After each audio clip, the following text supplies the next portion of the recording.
Viewers, এই যে মাজারের পরিবেশটা দেখতে পাচ্ছেন, আসলে এটা অনেক কোলাহলযুক্ত, যে কারণে ভয়েসগুলো তেমন আসবে না। এখানে আপনারা অনেক দোকান দেখতে পাচ্ছেন। প্রতিদিনই দূর দূরান্ত থেকে এই মানুষগুলো এসে এখানে ভিড় করে। আমি আস্তে আস্তে আপনাদেরকে সম্পূর্ণ অংশটুকু দেখানোর চেষ্টা করছি।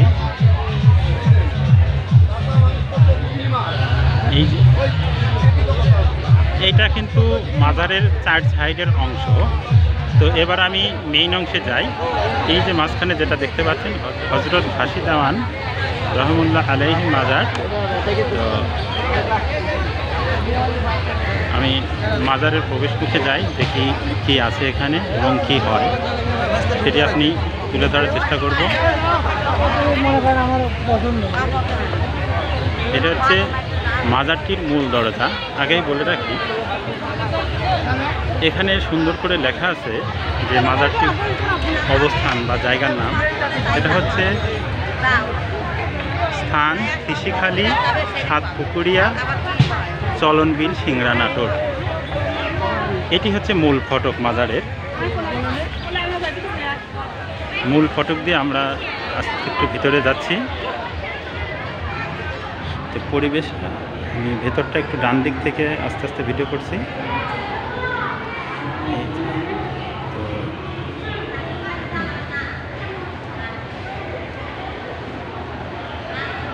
এইটা হলো মাজারের ভিতরকার পরিবেশ। আমি সম্পূর্ণ সাইডটা না ঘুরিয়ে এক সাইড 500 থেকে এই ভিডিওটা করছি।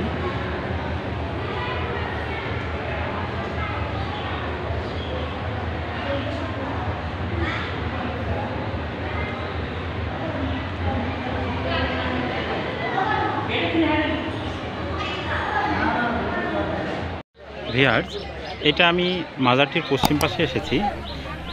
যেটা দেখতে পাচ্ছেন ডান পাশে, এখানে নামাজের জন্য ছোট্ট একটি জায়গা করা আছে। আর এখানে যারা আসেন দূর দূরান্ত থেকে, রান্না করার ব্যবস্থা আছেন। সবাই এখানে রান্না করে মাজারে সিন্নি বিতরণ করে তারা নিজেদের জন্য নিয়ে যান। আর আরেকটা জায়গা আছে দূরের দিকে, এখানে একটা কফি হাউস গড়ে উঠেছে এই মাজার কেন্দ্রিক। তো আমি আপনাদেরকে ওই কফি হাউসের দিকেই নিয়ে যাব।